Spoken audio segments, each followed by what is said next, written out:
تو میرا معصومانہ سوال ہے، جو یہ بزرگ دعویٰ کرتے تھے کہ جی وہ نیچے دیکھا تو 7 زمینیں کراس ہو گئیں اور اوپر دیکھا تو عرش تک پہنچ گیا، ان کو تیل نہیں نظر آیا؟ اور جدھر یہ لوگ جایا کرتے تھے مکہ مدینے کے اندر، وہاں تو 1960s میں جا کے تیل نکلا ہے. یہ بزرگ وہاں جا کے کیا کرتے رہے ہیں؟ ان سے کیوں نہیں تیل نکلا؟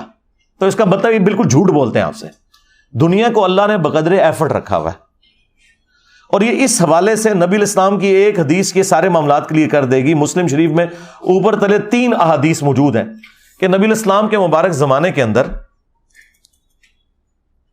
نر اور مادہ کا ملاپ کروایا جاتا تھا اچھی کھجور کی پروڈکٹ لینے کے لیے. تو نبی الاسلام ایک جگہ سے گزرے اور لوگ اس طرح کر رہے تھے، تو آپ نے فرمایا ایسا نہ کرو تو کیا ہے؟ ان کا یا رسول اللہ ہماری فصل کم ہوتی ہے. نبی الاسلام یہ کہہ کے وہاں سے چلے گئے. انہوں نے خود سے اسے کنسیو کیا کہ نبی الاسلام نے اسے پسند نہیں فرمایا. انہوں نے اس سال وہ معاملہ نہیں کیا اور ان کی فصل کم ہوگی اور شکایت لے کے نبی الاسلام کے پاس آ گئے، کیونکہ اس زمانے میں 295C نہیں تھی. ان کا یا رسول اللہ آپ نے مشورہ دیا اور دیکھیں ہماری فصل کم ہو گئی ہے. اور یہ مولانا شریف نہیں ہے، صحیح مسلم شریف ہے، 3 احادیث ہیں.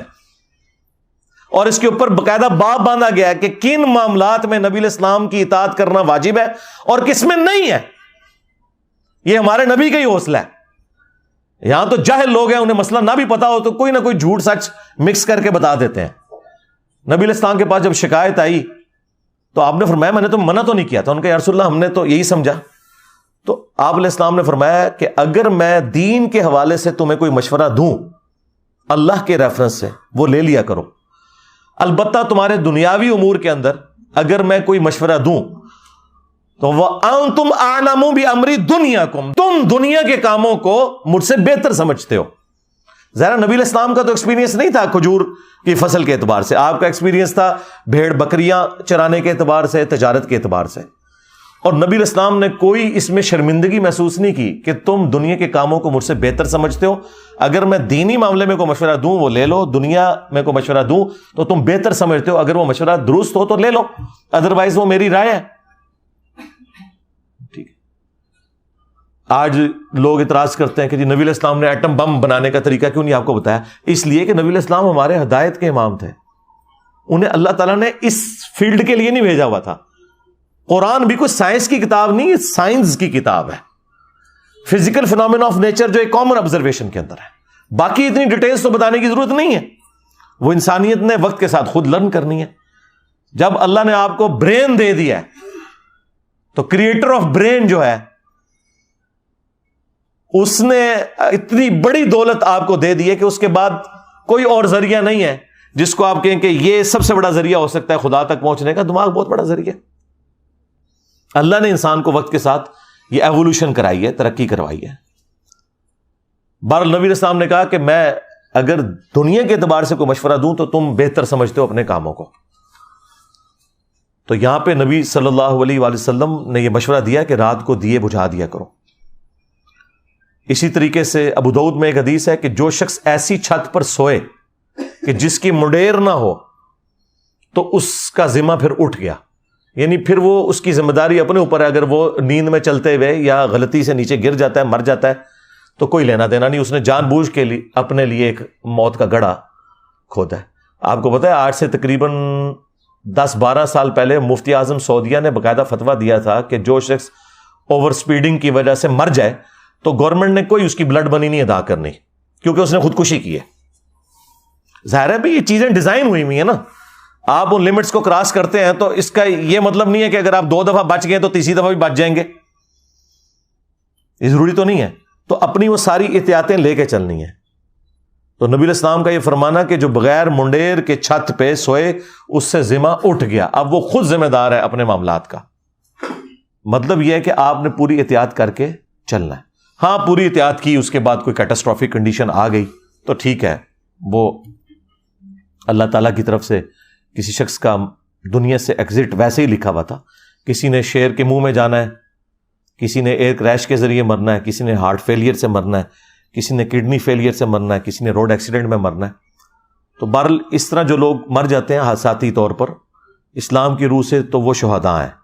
بخاری اور مسلم دونوں میں حدیث موجود ہے کہ نبی صلی اللہ علیہ وآلہ وسلم نے فرمایا 5 قسم کے لوگ شہید ہیں. نمبر 1، طاعون کے مرض میں، یعنی کوئی بھی یہ جو وبائی امراض ہیں ان میں اس وقت ایک سمبل کے طور پر طاعون تھا. نمبر 2، پیٹ درد سے کوئی مر جائے. نمبر 3، پانی میں ڈوب کے مر جائے. نمبر 4، کسی دیوار کے نیچے دب کے مر جائے، یعنی زلزلے میں جس طرح لوگ مر جاتے ہیں.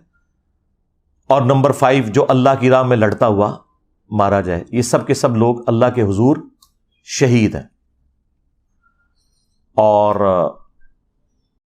ابو داؤد اور سنن نسائی میں ایک اور حدیث موجود ہے، اس میں نبی علیہ السلام نے فرمایا جو آگ میں جل کے مر جائے وہ بھی شہید ہے، جو جسم کے اندر کسی پھوڑے کے نکلنے پر مر جائے جس طرح کینسر وغیرہ وہ بھی شہید ہے، اور جو عورت پریگنینسی کے دوران یا ڈیلیوری کے دوران فوت ہو جاتی ہے وہ بھی اللہ کے حضور شہید لکھی جائے گی.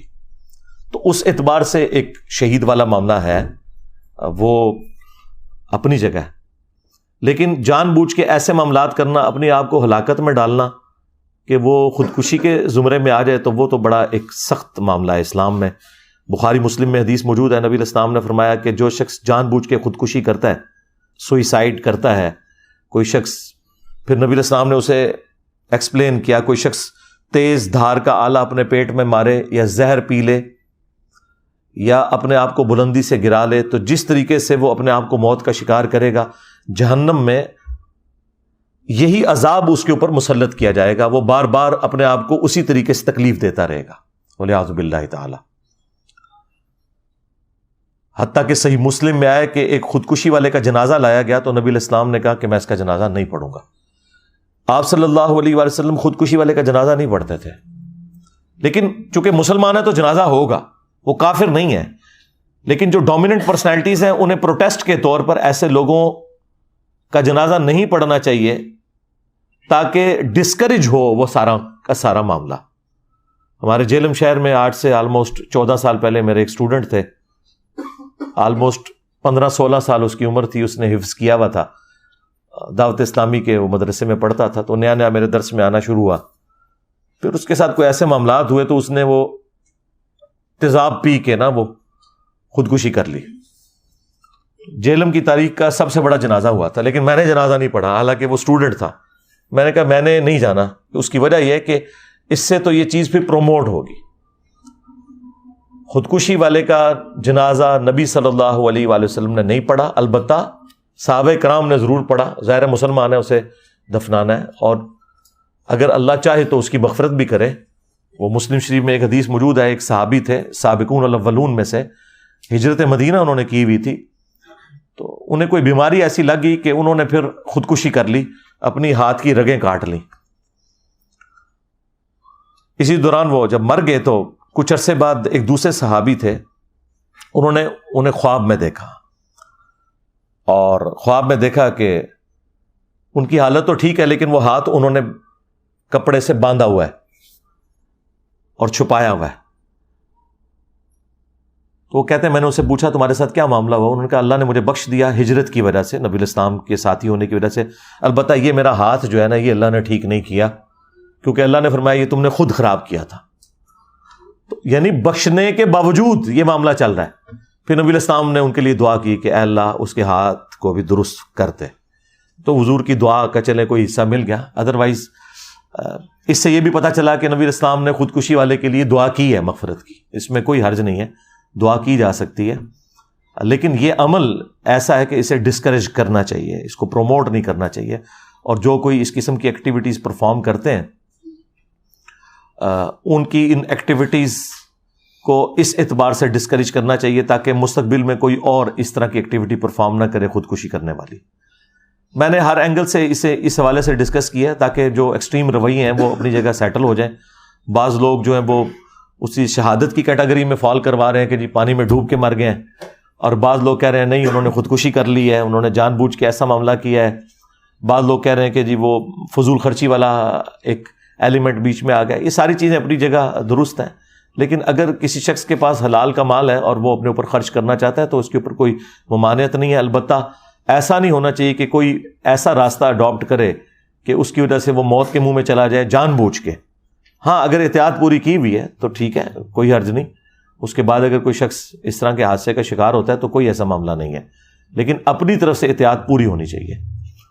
تو یہ میں نے ایک ادھار تھی گفتگو، میں نے اس وقت اس لیے نہیں کی کہ میں کوئی اس کو اتنی انٹرسٹ کی چیز سمجھ نہیں رہا تھا، کیونکہ ظاہر ہے ڈسکشن بھی اتنی ہو رہی تھی میڈیا کے اندر، لوگوں کو سمجھ آ رہی تھی کہ یہ کیا ہوا، لیکن اس کا یہ والا جو ایک پہلو تھا اسلام کے پوائنٹ آف ویو سے کیا اوپینین ہونا چاہیے اس قسم کی سیاحت کا، اور خدا نخواستہ اس دوران کوئی مارا جائے۔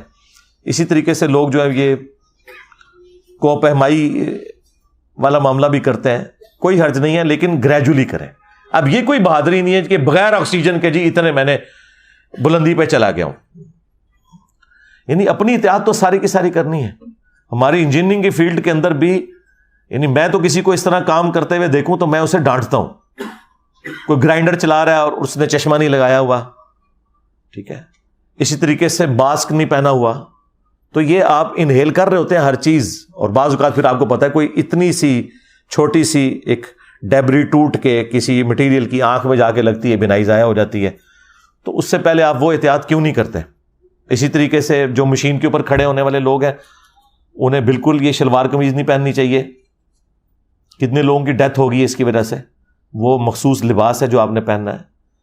موٹر بائک پہ آپ بیٹھے ہوئے ہیں تو آپ نے ہیلمٹ کا استعمال ضرور کرنا ہے، اور وہ خالی اوپر پہننا نہیں ہے، اس کو نیچے سے ایسے لاک بھی کرنا ہے تاکہ جب آپ زمین پہ گرے ہیں تو وہ ہیلمٹ آپ کے سر کو بچائے۔ ادروائز اگر یہ لاک نہیں ہوگا تو ہیلمٹ پہلے اتر کے سائڈ پہ ہوگا، سر آپ کا پھر زمین کے اوپر لگ جائے گا۔ اس طریقے سے اگر گاڑی میں بیٹھے ہوئے ہیں تو سیٹ بیلٹ آپ نے باندھنی ہے۔ میں جب بھی بیٹھتا ہوں، ڈرائیور باندھے نہ باندھے، میں نے ضرور باندھنی ہوتی ہے اگر میں فرنٹ سیٹ پہ بیٹھا ہوں۔ آپ نے اپنی احتیاط پوری کرنی ہے، اس کے بعد اللہ کی مرضی۔ لیکن اگر آپ احتیاط نہ کریں اور آپ کہیں میں دعاؤں کے بلبوتے کے اوپر یہ سارے کے سارے معاملات چلاؤں گا، تو میرے بھائی ایسا نہیں ہوا کرتا، بالکل ایسا نہیں ہوتا، ایسا تو نہیں ہوتا۔